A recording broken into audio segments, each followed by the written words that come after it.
Hi everyone, मैं अनिल कुमार सिंह स्वागत करता हूं आपका आपके यूट्यूब चैनल विश्व भारती क्लासेस में। पिछले वीडियो में मैंने आपको 1 से लेकर के 50 तक पेपर 1 जेपीएससी प्रारंभिक परीक्षा के क्वेश्चन आप तक पहुंचाने का काम किया। अब आप उसी क्वेश्चन सेट का अगला 50 क्वेश्चन का आंसर देखने के लिए तैयार हो जाइए।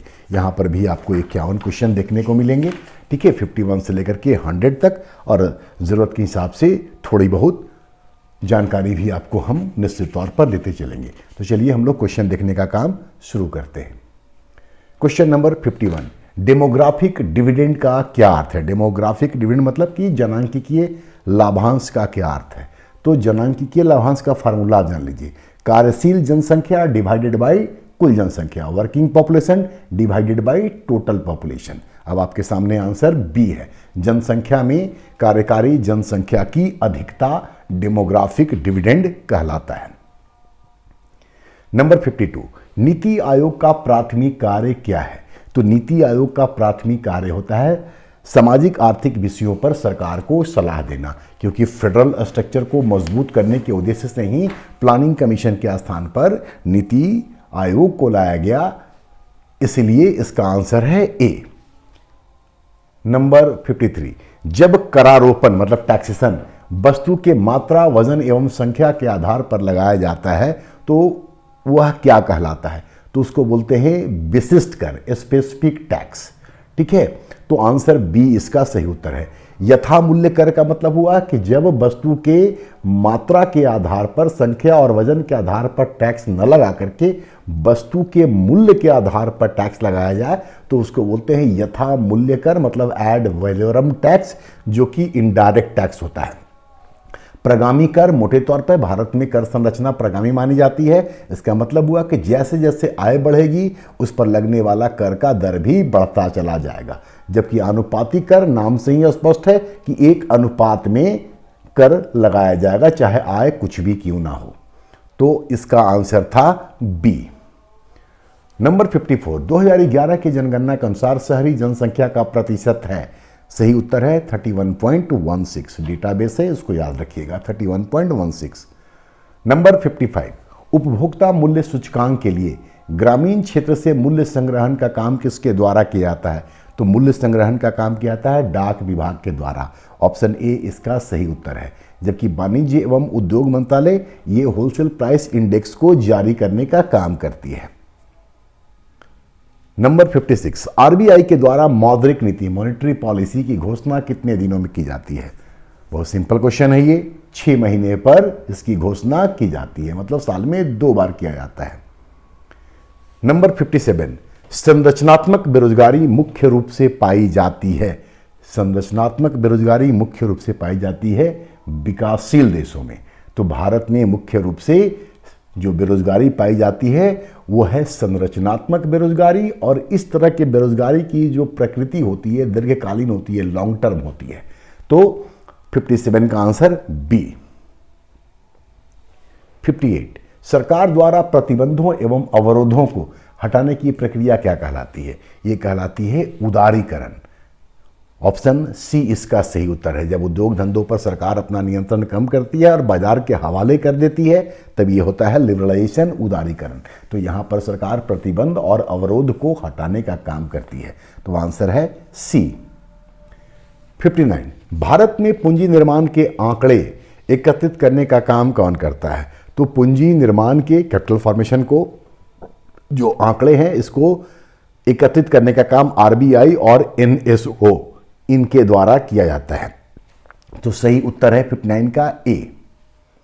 आसान क्वेश्चन सब है। 60, टैरिफ लगाने का मुख्य उद्देश्य क्या होता है? तो प्रशुल्क या टैरिफ लगाने का मुख्य उद्देश्य होता है घरेलू उद्योग को संरक्षण देना। तो ऑप्शन डी इसका सही उत्तर है। 10 क्वेश्चन आपको झारखंड से देखने को मिलेगा। शिवलिंगम फूल कहां लगाया गया है? तो यह लगाया गया है देवघर कांवरिया पथ पर, शिवलिंगम फूल। 62, झारखंड में पाई जाने वाली जिप्स बेंगलेसिस, जिप्स इंडिकस और इजिप्शियन किसकी प्रजातियां हैं? तो ये प्रजातियां हैं गिद्धों की, जो विलुप्तावस्था की स्थिति में है। बी इसका सही उत्तर है। नंबर 10, 10 जनवरी 2011 को निम्न में से किस विश्वविद्यालय की स्थापना की गई थी? आंसर है सिद्धो कान्हो, ऑप्शन डी। बाकी सब का आप निश्चित तौर पर याद कर रखे होंगे, इसलिए मैं नहीं बताने जाएंगे, ये फैक्ट्स है, आपको याद रखने हैं। नंबर 64, किस मानव शास्त्री ने सोहराई चित्रकला का वर्णन किया है? तो आंसर है शरत चंद्र राय, ऑप्शन सी। इनकी बुक्स वगैरह के विषय में पहले वीडियो में हम बता रखे हैं। नंबर 65, किस नृत्य में भाग लेने वाली युवतियां अपने जूड़ों को डमरू के आकार में सजाती हैं? आंसर है डोमकच, जो कि महिला प्रधान नृत्य है और विवाह के अवसर पर बारात विदाई के बाद रात्रि काल में किया जाता है। तो सी इसका सही उत्तर है। नंबर 66, संविधान के किस संशोधन के अनुसार झारखंड विधानसभा में मंत्री परिषद की न्यूनतम संख्या 12 हो सकती है? इनफैक्ट अधिकतम भी झारखंड के संदर्भ में 12 हो सकती है, क्योंकि 91st अमेंडमेंट ये प्रावधान करता है कि मंत्री परिषद की अधिकतम संख्या विधायिका के निम्न सदन का अधिकतम 15% हो सकता है या न्यूनतम 12 हो सकता है। मैक्सिमम 15% और न्यूनतम 12%। तो झारखंड के लिए 12 न्यूनतम भी है और अधिकतम भी है। 91st इसका आंसर है। 67, गिरिडीह के खड़कडीह में लंगटा बाबा मेला का आयोजन कब होता है? आंसर है ए, पौष पूर्णिमा को। आपको ये भी याद रखना है कि लंगटा बाबा मेला कहां? तो गिरिडीह में। स्पेसिफिक जगह पूछे तो खड़कडीह में। नंबर 68, 2011 के जनगणना के अनुसार झारखंड में लिंग अनुपात कितना है? बाल लिंगानुपात या शिशु लिंगानुपात, मतलब 0 से लेकर के 6 वर्ष के बालक और बालिकाओं का रेशियो कितना है? तो आंसर है बी, 948 बालिका और 1000 बालक। बी इसका सही उत्तर है। नंबर 69, खागा, तार और साकोम जैसे जनजातीय आभूषण शरीर के किस अंग में पहने जाते हैं? तो ये पहने जाते हैं शरीर के बाह में, आर्म में। डी इसका सही उत्तर है। 70, कोल विद्रोह प्रारंभ होने से पूर्व सिंगराय मानकी एवं सुरगा मुंडा ने किस स्थान पर आदिवासियों की एक सभा बुलाई थी? आंसर है ए, तमाड़ का लंका गांव। नंबर 71, भारतीय सब्जी शोध संस्थान कहां है? भारतीय सब्जी शोध संस्थान वाराणसी में है, ऑप्शन बी। पीस क्लोज का संबंध किससे है? इसका संबंध है कृषि समझौता से, ऑप्शन सी। नंबर 73, राष्ट्रीय कृषि आयोग ने सामाजिक वानिकी सोशल फॉरेस्ट्री शब्द किस वर्ष दिया था? आंसर है 1976। भारत में 1976 का बड़ा ही महत्व है, क्योंकि कई सारे कार्य किए गए। जैसे मुझे 42वां संविधान संशोधन, ये आप सबको पता है। पहली बार जनसंख्या नीति एम एस स्वामीनाथन, जिनका कुछ दिन पहले निधन हो गया, एम एस स्वामीनाथन की अध्यक्षता में पॉपुलेशन पॉलिसी लाई गई थी, जिसमें कि लड़कियों के लिए 18 वर्ष और लड़कों के लिए न्यूनतम विवाह का जो आयु है वो 21 वर्ष निर्धारित किया गया था। 1976 में ही भारतीय संविधान में डीपीएसपी में जो अनुच्छेद 39 में मेंशन्ड है समान कार्य के लिए समान वेतन, उसी को ध्यान में रखते हुए 1976 में ही समान पारिश्रमिक अधिनियम लाया गया था। बंधुआ मजदूरी उन्मूलन अधिनियम भी उसी वर्ष आया था और सामाजिक वानिकी शब्द भी उसी साल आया है। तो 76 को याद करने के लिए कई सारी चीजें आपके सामने हैं। 74, सब्जियों के लिए न्यूनतम समर्थन मूल्य एमएसपी मिनिमम सपोर्ट प्राइस निर्धारित करने वाला पहला राज्य कौन सा है? आंसर है केरल, सी। 75, निम्न में से किस दर्रे को मतलब पास को नदियों का स्रोत सोर्सेज ऑफ रिवर कहा जाता है? सही उत्तर है आपका रोहतांग, मतलब ऑप्शन ए। बारामूला को गॉर्ज ऑफ झेलम कहते हैं, नोट कर सकते हैं आप। बारामूला को गॉर्ज ऑफ झेलम कहते हैं। सिपकिला को कहते हैं हम लोग सतलज नदी का गॉर्ज, और बनिहाल को गेटवे ऑफ कश्मीर कहा जाता है। सिपकिला सतलज नदी का gorge, Banihal gateway of Kashmir, Baramulla gorge of Jhelum, और आंसर ए इसका सही उत्तर है। 76, सतलज एवं काली नदी के मध्य हिमालय का कौन सा उप विभाग स्थित है? अप विभाग लिखा गया है, उप विभाग पढ़िएगा। उपविभाग स्थित है? आंसर है कुमायूं हिमालय। हिमालय को नदी घाटी के आधार पर सिडनी बुराड नामक एक ज्योग्राफर ने 4 भागों में बांटा, पंजाब, कुमायूं, नेपाल और असम हिमालय। ठीक है, जिसके विषय में हम आपको पहले वीडियो में बताए थे, PKNA, P for Punjab, K for Kumaon, N for Nepal और A for Assam Himalaya. Sindhu Sutlej, P के लिए सिंधु सतलज, सतलज काली, काली तिस्ता, तिस्ता ब्रह्मपुत्र, मतलब पंजाब हिमालय सिंधु और सतलज के बीच में, आप चाहें तो नोट कर लीजिए।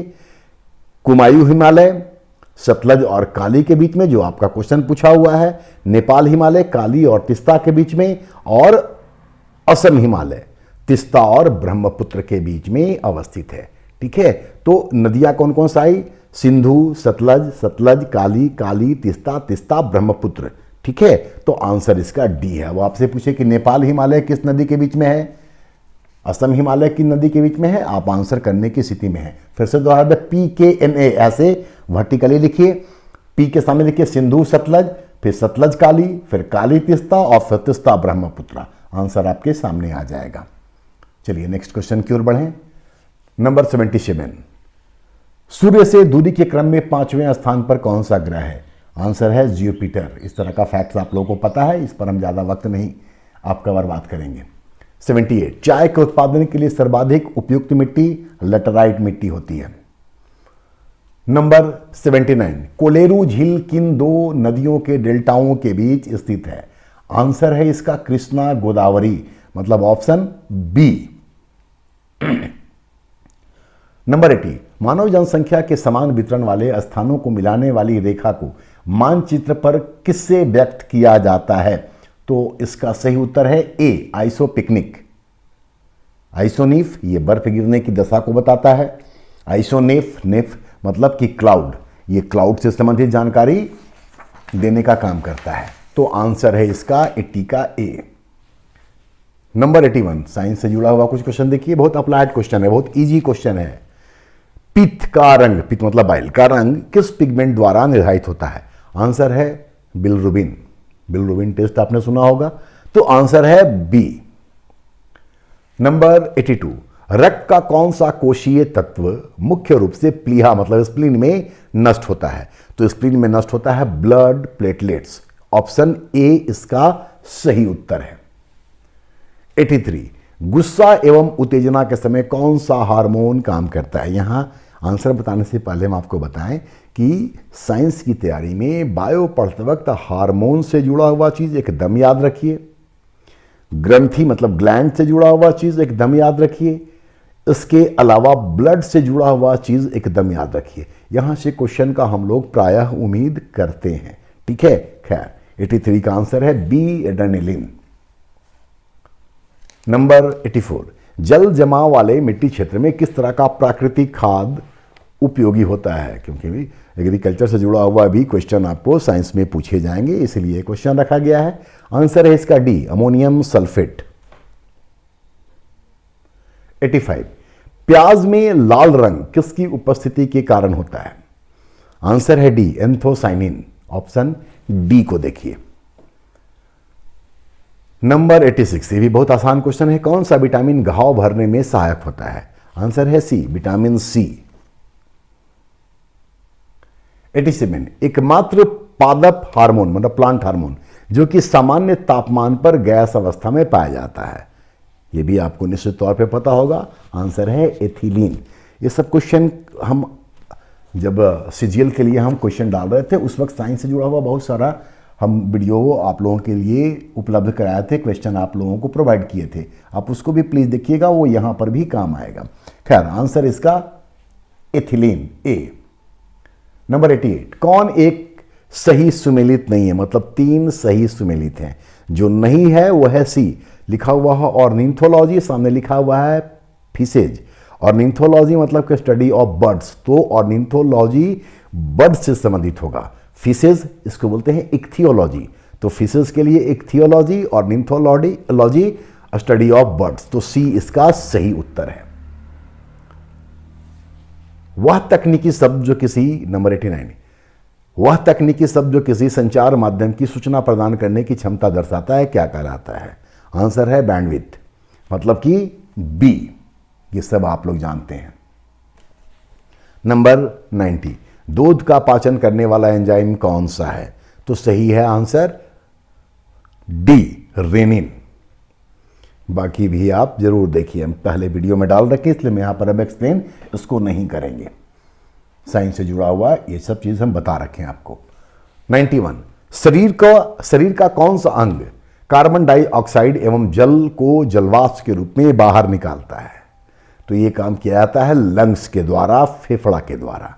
ऑप्शन बी इसका सही उत्तर है। नंबर 92, प्याज एवं लहसुन में तीक्ष्ण गंध का क्या कारण है? तो ये जो गंध होता है तीखा, ये होता है सल्फर के कारण। ऑप्शन ए इसका सही उत्तर है। 93, ड्यूटेरियम एवं ट्राइटियम किसके समस्थानिक हैं? बहुत आसान क्वेश्चन है, 10th लेवल का सारा क्वेश्चन है साइंस का। आंसर है हाइड्रोजन। चलिए, अभी तक अगर लाइक बटन नहीं दबाया है तो प्लीज लाइक बटन भी दबाने का काम कर लीजिए। 94, एग्रो एस्ट्रोलॉजी का संबंध है? बहुत आसान क्वेश्चन ये भी है, उम्मीद है आपको पता होगा। आंसर है इसका स्टडी ऑफ ग्रास, मतलब सी, घासों का अध्ययन। कॉस्मिक किरणों की खोज किसने की थी? आंसर है Victor Hess. Option B. 96, Bharat, अब ये कुछ करंट अफेयर्स का 10 पहले दिए थे, 5 और बचा हुआ था, वो 5 क्वेश्चन। भारत में सबसे बड़े व्यापारिक साझेदार देश या संगठन का सही क्रम कौन सा है? तो भारत सबसे अधिक किसके साथ व्यापारिक संबंध रखता है? आंसर है सही डी, आज की तारीख में अमेरिका, फिर चीन, फिर यूरोपीय संघ, इनके साथ भारत का सर्वाधिक व्यापार होता है, ये ऑर्डर है। नंबर 97, किन 2 देशों के अंततः सहमति के बाद फिनलैंड को नाटो का 31वां सदस्य बनाया गया? आंसर है बी, हंगरी एवं तुर्की, क्योंकि ये लोग तैयार नहीं थे, लेकिन अल्टीमेटली ये लोग तैयार हुए और फिर फिनलैंड को उसका 31वां सदस्य बनाया गया।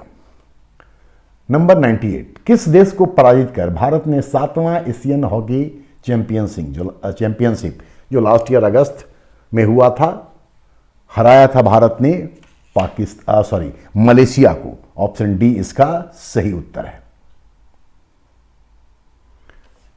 99, ये भी बहुत आसान क्वेश्चन है, वहीदा रहमान से पहले किस अभिनेत्री ने दादा साहब फाल्के पुरस्कार जीता था? आंसर है बी, आशा पारेख। देखिए, ऐसे आसान जो क्वेश्चन है ना, उसको गलत मत कीजिएगा, ठीक है। ये सब क्वेश्चन निश्चित तौर पे आसान है, आपको पता है, आप सब लोगों ने पढ़ रखा है, बस ये सब को जल्दी में गलती मत कीजिएगा, नहीं तो यहां पर भुगतान करना पड़ जाएगा और बहुत महंगा पड़ेगा वो। लास्ट क्वेश्चन देखते हैं, इसके बाद अगला वीडियो में हम पेपर 2 से जुड़ा हुआ आपको क्वेश्चन उपलब्ध कराएंगे। नंबर 100, भारत का डेयरी उद्योग विश्व के कुल दूध का लगभग कितना प्रतिशत उत्पादन करती है? आप सबको पता है कि विश्व में दुग्ध उत्पादन में भारत सबसे ऊपर है और विश्व के कुल दूध का लगभग 23% हिस्सेदारी भारत की है, तो इसका आंसर है ए, 23%। चलिए, उम्मीद है ये प्रश्न आपके लिए उपयोगी सिद्ध होंगे।